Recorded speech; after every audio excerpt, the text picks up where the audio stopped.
Hoje nós aqui no programa Fé e Atitude estamos recebendo o pastor Cleiton, que é o pastor que Deus colocou nele uma grande missão. Está à frente do ministério Assembleia de Deus, Amigo do Noivo. E ele veio hoje aqui falar das suas experiências, falar daquilo que Deus fez na vida dele e contar o seu testemunho, que é muito impactante. E eu tenho certeza que muitos de vocês vão se identificar o que Deus fez na vida dele. Boa tarde, pastor Gerson, prazer estar com o senhor aqui, né? E falar um pouco de Deus, falar um pouco que Deus fez na nossa vida. Na verdade, a minha família, por pai de mãe, é tudo macumbeiro. Minha mãe era mãe de santo, né? Frequentava muito ali o centro, e minha avó era crente.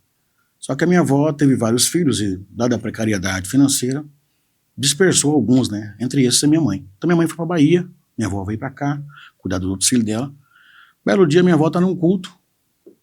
Sua mãe devia ser uma das filhas mais velhas, né? Sim, acho que sim. E aí minha avó estava num culto, e no culto Deus levanta um pregador e diz, você precisa descer na Bahia urgente. Aí a minha avó falou, mas por quê? Aí ele falou assim, porque você tem um neto lá, e o nome dele é Cleiton, e se não buscar ele, o inimigo vai matar ele. E a minha mãe tinha poucos meses, que tinha acabado de ganhar minha irmã, certo? Na madrugada, minha mãe, 2 dias depois, surtou.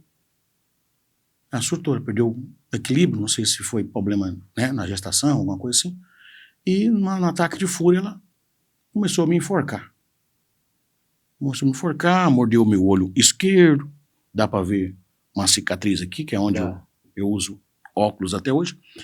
E justamente nesse momento, a minha avó bateu e abriu o portão. Minha avó tomou as dores, me trouxe para Goiás, para Campos Verde, e começamos um processo de libertação ali em Campos Verde, que eu já estava acostumado com o centro ali, eu comia muita comida do centro, eu participava dos rituais com minha mãe, né? Eu frequentava com ela, então eu tinha uma vida ali dentro já. Era caminhada. Isso até quantos anos? Isso até os 5. Até os 5. Quando a minha avó veio para Campos Verde, nós começamos a ir à igreja, né? E aí, oração, e ficamos ali em Campos Verde ali uns 5 anos, quase 5 anos. A gente mudou para Goiânia em 94. Então você veio com 10 anos? Eu vim com 10 anos para Goiânia. Mas teve, na sua infância, diante de tanto sofrimento que você passou na Bahia, chegou o momento de você pensar que você não sobreviveria? Chegou. Quando eu cheguei em Goiânia, logo no primeiro ano, minha avó faleceu. Né? Que é isso? No primeiro ano, minha avó faleceu. Ela teve pneumonia e ela faleceu. E seu avô? Eu não conheci meu avô, não tive essa oportunidade. Eu não conheci nem meu avô nem meu pai. Né? Eu conheci meu pai depois dos 25, 26 anos. E quando a gente estava em Goiânia, a minha avó faleceu e, por ela ter falecido, eu fui morar com um parente. Menino de 10 anos não é um anjo, né? Não é um anjo. Então eu sei que eu dei muito trabalho. E a solução que eles acharam foi de mandar embora. Mas eles te mandaram embora para as ruas? Sim, eu tive que sair. Eu saí de casa com 10 para os 11 anos. E você já foi morar, morador de rua com 10, 11 anos? Isso. Eu fui Meu Deus. Fui para Campinas. Eu lembro que Campinas, ali, Goiânia, né? Aqui em Goiânia, estava fazendo aquela Anhanguera ali, né? Tinha o Anhanguera. Aí tinha uns buracos e colocaram uma tubulação, lembra? Eu dormi na tubulação, entendeu? Dormi em Campinas, entendeu? Até Deus colocar pessoas incríveis na minha vida. E eu lembro que uma das noites eu perguntava ao Senhor, eu vou morrer, Deus. O Senhor existe, Deus? O Senhor pode me dar uma chance de vida? Eu não sei o que é referência de pai. Eu não sei o que é referência de família. E eu imagino que nessa época o senhor sofreu muito com esse abandono, com a fome, né? Com a humilhação, porque eu acredito que uma das maiores humilhações que existe no ser humano é a fome. É você ver uma coisa ali e você não ter condições de matar, de matar a fome que seu corpo está sentindo naquele momento. Ontem eu falei com uma pessoa, hoje mesmo pela manhã, né? Na primeira reunião, eu falei com uma pessoa e ele falou de fome. Eu falei assim, eu conheço o que é fome. Eu conheço o que é revirar um lixo. Eu conheço o que é comer resto dos outros. Eu conheço. Eu conheço quem andar descalço, quer passar 5, 6 dias sem tomar banho, não é porque você está querendo ficar sujo, é porque não tem água. Tem medo das ruas, porque tem aqueles que É. ameaçam, aqueles que, se você não fizer isso, você vai morrer na minha Eu mão. até falei para um amigo, eu falei assim, olha, teve uma pessoa na minha vida, que é o Léo, o dono do Pão Quentão, que um dia eu falei para um Deus assim, Senhor, se o Senhor existe, me dá a oportunidade. Aí eu sentado assim no hidrômetro, falei para Deus, Senhor, eu não tenho referência de pai, de mãe, de ninguém, mas eu preciso de um amigo, o Senhor podia ser meu amigo? Eu falei isso para Deus. Porque, com humildade, sinceridade menino, e transparência. Menino, eu falei, Deus... Você tinha quantos anos? Eu tinha uns 11, né? Ia caminhando para 11 já. Eu preciso de amigo. O senhor podia ser meu amigo? Nossa, e você mexeu no céu. Rapaz, e aqui você vai entender o que aconteceu na minha vida. Você mexeu no céu, viu? O senhor podia ser meu amigo. E aí você vai entender o que aconteceu na minha vida, pastor Gerson.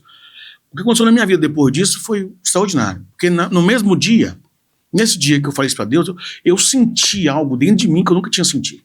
Nossa. Dentro de mim. Uma mão pegou em mim. Uma coisa me satisfez dentro do meu coração e eu senti dentro de mim algo me dizer assim, eu vou ser seu amigo. Camarada, no mesmo dia eu conheci o Léo. Sentei lá triste e o Léo passou, ele saiu para fora da panificadora dele, olhou para mim e falou assim, você tá com fome, neguinho? Eu falei, tô. Cadê seus pais? Eu falei, não tenho pai. E sua mãe? Eu falei, eu não conheço minha mãe. O que você está fazendo aqui? Eu falei, eu vim para a rua. Eu estava dando muito trabalho, muito problema. Eu vim para a rua. Você foi sincero, né? Eu sempre carreguei essa máxima de sinceridade. E aí eu falei assim, ele falou assim, você está com muita fome? Eu falei, já está uns 2 dias que eu não como. E eu comecei a chorar porque eu estava com muita fome. Eu sei o que é isso. E aí ele, vem cá. Foi lá. Às vezes as pessoas olham pra gente assim, não imaginam que nós já passamos, né? Tá doido. E ele foi lá, mandou um funcionário dele fazer um pão. E ele trouxe o pão com leite, quentinho. E eu comi e comecei a chorar. Ele disse, todo dia o que você vem aqui comer aqui? Isso mudou minha vida. Só todo dia eu tinha um café da manhã. Todo dia. Todo dia. Eu nunca mais vi ele, sabe? Eu nunca mais vi ele. Mas sempre que você ia... Eu oro por ele, eu sou grato a Deus por ele. Mas os funcionários sabiam que tinha que te dar o pão. Ele falou para todo mundo. Todo mundo.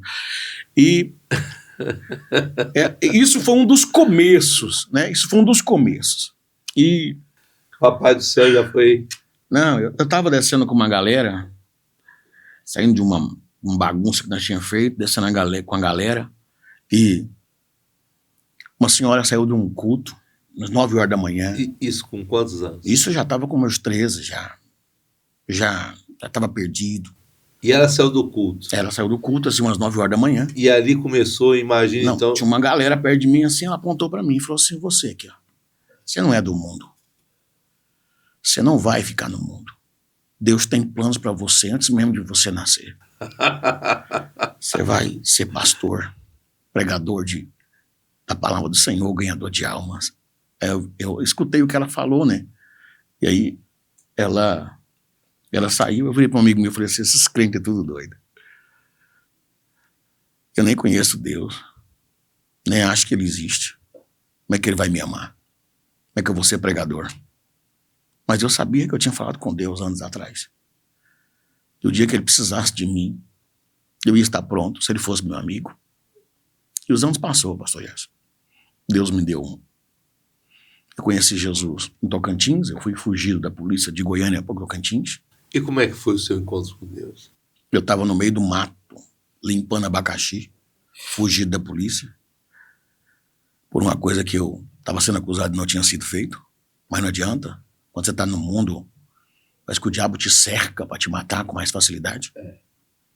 E aí, lá no meio do abacaxizal, eu comecei a chorar porque eu comecei a perceber que o dono da fazenda estava implicando comigo, porque eu não podia sair, porque ele sabia da minha história, que se eu voltasse para Goiânia eu morreria.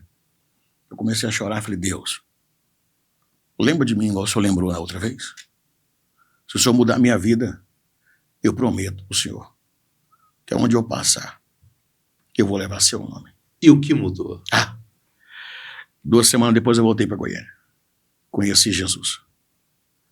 Fiz seminário, me formei. E quando a gente conhece Jesus, a Bíblia fala, né, o apóstolo Paulo, viver é Cristo, morrer é lucro. Então, pra gente que a gente conhece Jesus, não tem medo da morte. Né? Não, em 2012, eu já estava casado, já tinha umas 2 empresas trabalhando, né, dono delas, e já tinha umas 5, 6 lojas que Deus me deu, e eu estou em casa.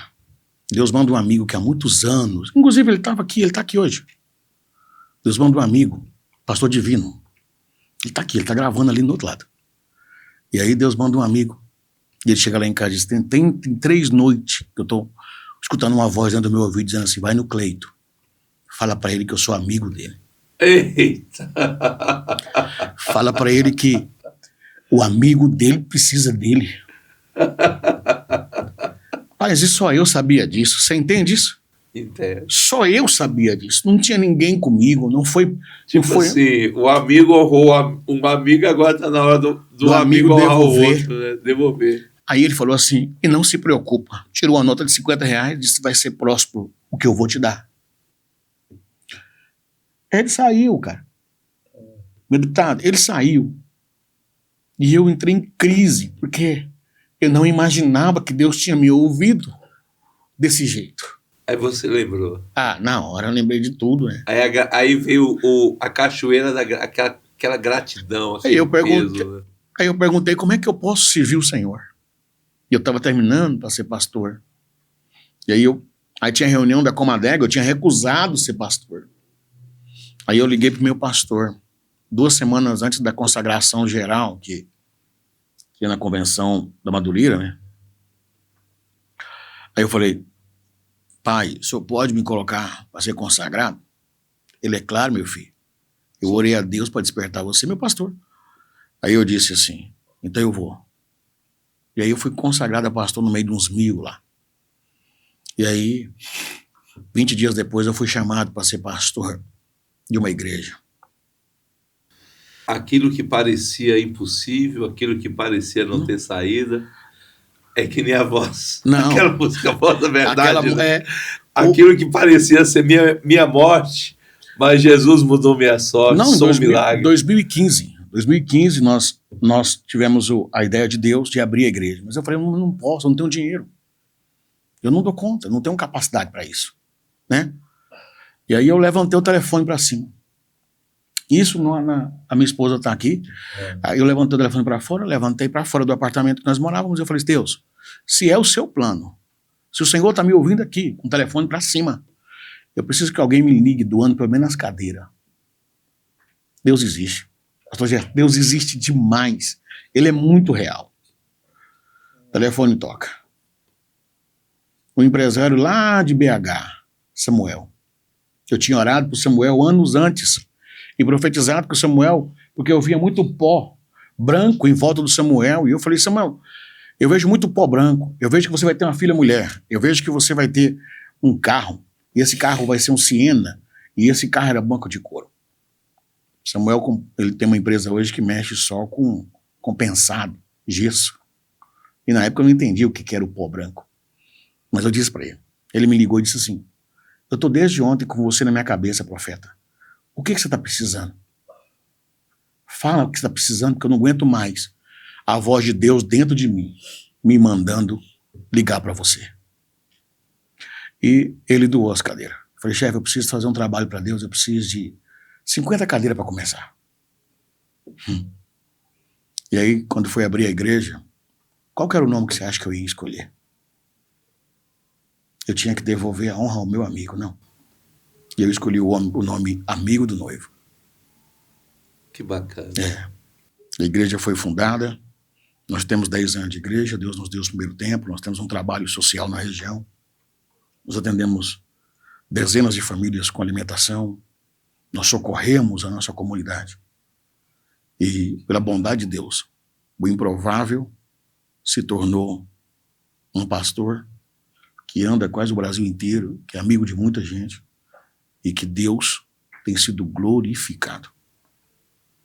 E se Deus te levantou para essa obra, Ele também colocou uma mulher de Deus do seu lado, né? A história com ela é muito engraçada. É engraçado? Porque...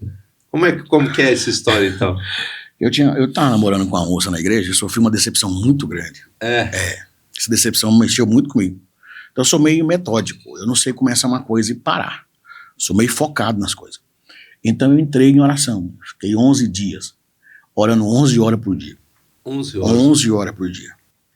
Até Deus me falar. Até o céu falar comigo. Eu tenho esse problema de até responder. Né? Não é problema a qualidade. Até responder. Esse negócio de orar até Deus não falar nada. Não, Deus tem que mostrar que Ele é com você. E aí, baseado nisso, eu tive um sonho com ela. Eu tive um sonho com ela deitada numa cama. Olha, ela tá aqui nos bastidores, vocês não estão vendo ela, mas tá aqui do lado dele. Eu tive um sonho deitada na cama, ela sentada, escrevendo num diário rosa. Uma mão chegou em volta na minha frente, apontou para ela e disse assim: eis aí sua namorada. E era ela. E era ela.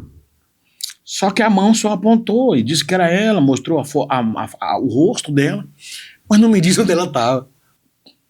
Não me disse. Então eu saí pregando para tudo quanto é lugar, caçando essa jovem. Cadê? Não. E fui convidado para pregar em Goianira. Quando eu entro no altar, que eu pego o microfone, ela entra na porta. Eita! O coração acelerou. Rapaz, eu quebrei as taças do altar, quase tudo. Eu derrubei a jarra. Você não tem noção do desastre que eu dei nesse dia. Sério? Você tá brincando, falando sério. Pastor Lorival, que é nossa amiga até hoje, é tia dela, eu pedi perdão a ele umas 200 vezes, porque eu fiquei tão descontrolado na época. Porque uma coisa é Deus te mostrar aqui dentro da sua mente, no seu coração, no seu sonho.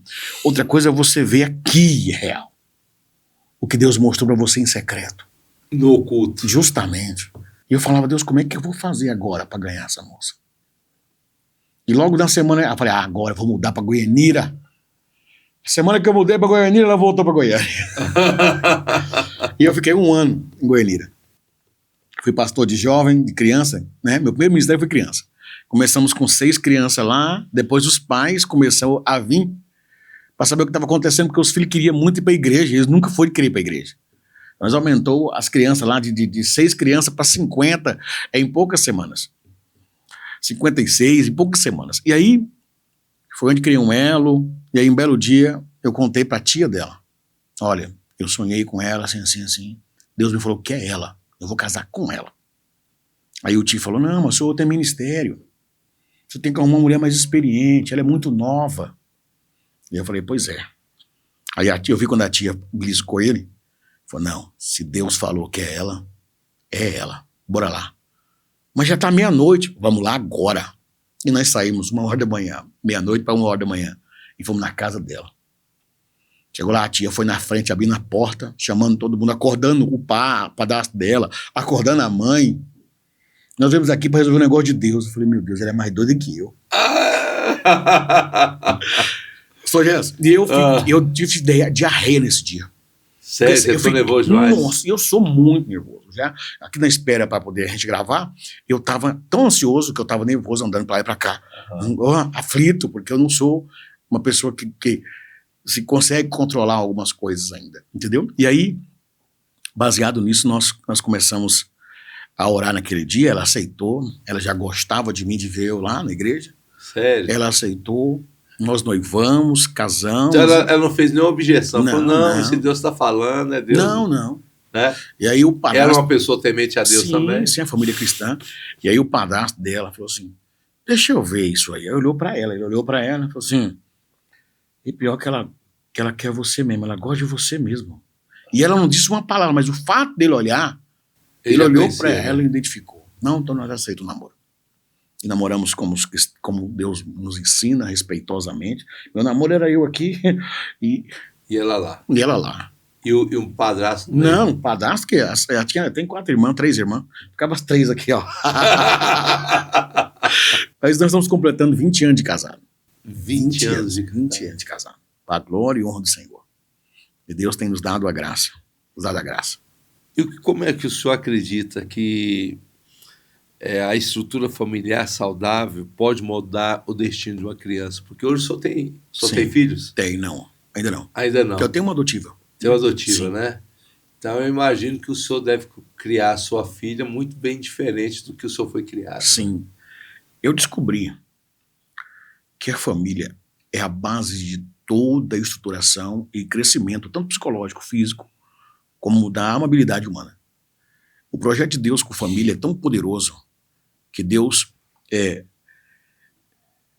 constrói logo no começo da humanidade uma estrutura familiar, porque o homem sem família, ele se perde. E hoje a minha bandeira hoje é família.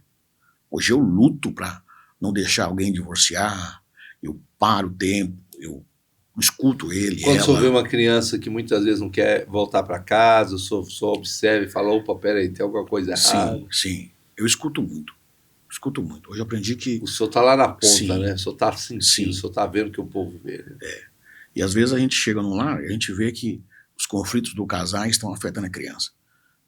Hoje fazemos um trabalho que, para saber o problema da casa, a gente observa a criança. A forma da criança ser, a gente entende o conflito que a casa está tendo. Entendeu? Então hoje nós estamos investindo bastante em jovens e crianças, porque essa é a nossa visão. E estruturar mais ainda o crescimento da igreja, criando uma estrutura para manter as famílias unidas. Né? Eu tenho um culto de domingo mesmo que é voltado para a família, palavra voltada para a família. Eu não saio do foco, família é o alvo. Família é o alvo. É porque eu senti muita falta disso. Hoje eu tenho acesso à minha mãe, meus irmãos, mas eu senti muita falta disso. Eu me senti perdido sem família. Eu tenho primos, tios, colegas. Seu pai? Meu pai eu conheci ele depois de 20 anos. E como é que foi esse encontro? Foi horrível, horrível. Horrível? Por quê? Porque a pessoa que... Você já era convertido? Já, eu tinha acabado de converter. Estava pregando. Mas foi horrível, por quê? Porque eu vejo que você tem assim, pastor Cleiton, a gente se conhece já tem um certo tempo, mas eu vejo que a sua personalidade, você é muito firme, né? Você é muito decidido no que você quer. Você decidiu uma coisa, você não volta atrás. Eu tenho dificuldade. E você tem uma personalidade forte. Sim. Né? Então, como é que foi isso? Eu tive visita da minha mãe, né? 2020, 2019, 20, uma coisa assim. E aí, na visita da minha mãe, eu descobri onde ele morava, conheci meu irmão, minha irmã, por parte dele, e marquei, pedi para organizar para mim estar vendo ele, né? Então, eles e a sua organizaram. mãe te aceitou bem, te recebeu bem? Hoje a minha mãe mora, professor Jefferson, hoje a minha mãe mora em uma das casas que Deus me deu. A minha mãe hoje mora em uma das casas que Deus me deu. Né? Tenho todo o acesso, falo com a minha mãe todos os dias. Eu escuto Eu Te Amo da minha mãe todos os dias. Entendeu? Porque Deus me ensinou. E ela está ainda praticando? Sim, ainda não, hoje ela frequenta a igreja. Hoje ela diz que eu sou a bênção da vida dela. Entendeu? Deus reverteu tanto que aquilo que ela um dia teve raiva, hoje é alguém que ela fala todo dia. E a última palavra dela é: eu já disse que eu te amo hoje, meu gato. É que nem meus irmãos. Às vezes meus irmãos são 30, 40 anos, eu falo para eles: eu te amo, eu te amo, eu te amo. Porque a gente ama, né? É verdade. E hoje, assim... É irmão. Não tem para onde correr, né? A vida cria marcas na gente. E às vezes a gente só dá o que tem. Né? Então, eu aprendi muito isso como pastor, ouvindo em tantas situações, né? Que as pessoas, elas infelizmente, não tem como alguém que nunca teve amor dar amor. Carinho, não tem como alguém que não teve. E seu pai, ele é uma pessoa quebrantada como sua mãe? Não. Meu pai é aqueles como é que eu falo? Ele é bruto, rústico pronto, e sistemático. Põe rústico nisso, né? Põe rústico nisso. E aí, como meu pai era um homem que tinha algumas posses, né? A visão dele, né, arcaica às vezes, era que alguém queria o que ele tinha, né? E aí no dia que eu fui conhecer meu pai, que eu entrei pela porta, ele veio de lá no corredor, a casa grande, né? Casa grande, ele veio de lá no corredor, homão igual eu, e aí muito parecido comigo. A única diferença é o cabelo. Ele tinha uma puxada para índio, né? E aí a única diferença é essa, mas a tonalidade de pele, até o tom da voz, parecia demais. Aí ele veio lá pra cá. E disse que você queria me conhecer. E eu falei, sim. Tem que fazer um DNA. Mas quando ele falou tem que fazer o DNA, meu temperamento tem uma dificuldade muito grande. Sua personalidade. Nossa. Virei para ele, vem cá só olhar para um emprestador de esperma. E ver na sua cara que Deus te usou para me dar vivo. Só vim cá só para olhar para o Senhor. Já tive o desprazer. Eu fui muito arrogante também. Você foi duro com ele. Fui demais. Porque a expressão foi dolorosa para mim naquele momento, que fui com o coração aberto para conhecer ele. Conhecer o meu pai. Quando eu falei isso, eu já virei para trás, disse obrigado pelo seu tempo. Virei as costas. Quando eu fui saindo, ele riu. Você é meu filho mesmo, hein? Eu disse, agora você perdeu a oportunidade. Nunca mais eu voltei lá. Fiquei sabendo que ele, ano passado, faleceu. Né? Meu irmão, eu tenho até o contato do meu irmão, mas eu nunca mais procurei. Porque nunca foi a questão do dinheiro, era o sentimento. Era aquele tete a tete. Entender ele, até porque eu aprendi a não julgar mais ninguém. Entender por quê virou as costas, por que abandonou a gente. Entender isso, entendeu? Mas entendi que quando o homem falha, Deus abraça. Amém. E se Deus tirou tudo que tirou, eu hoje entendo que foi para me chegar até onde que estou. E quantos Cleitos deve estar te vendo agora? E o que você tem para a pergunta final, pastor Cleito? Qual é a mensagem que o senhor tem a esse Cleito que está passando, que o senhor está passando agora, que o senhor passou no passado e ele está passando agora? O que o senhor tem a dizer para essa pessoa? A qualquer um que está enfrentando abandono, solidão, perca, eu tenho essa palavra. A Bíblia diz que os que confiam no Senhor são como os montes de Sião que não se abalam, mas permanece firme para sempre. Essa palavra nos ensina a confiar em Deus independente da situação. As pessoas vão te decepcionar. Uma hora vão te frustrar, te machucar, virar as costas para você, até te abandonar. Mas eu tenho toda certeza da minha alma. Deus nunca vai nos abandonar, pastor Jesus. E Ele é fiel. Ele é fiel mesmo quando a gente falha, nega, finge, não é preciso naquilo que Ele manda a gente fazer. Ele é fiel. E Ele cumpre. Até mais do que prometeu, se a gente acreditar nele. Eu quero agradecer a Deus por esse momento, agradecer ao Senhor pela oportunidade, pelo tempo do Senhor, que eu sei que é muito atarefado, e minha gratidão por chegar até aqui nesse momento, pela bondosa mão de Deus. Estar entre amigos, e é um prazer passar por esse momento, estar com o Senhor aqui no Fé e Atitude. Eu fico honrado, que Deus o abençoe, conte conosco para o ganho de almas. Por favor. Vamos juntos para o reino. Saquear o inferno e povoar o céu. Vamos. Que Deus abençoe a todos, fiquem todos com Deus e um forte abraço.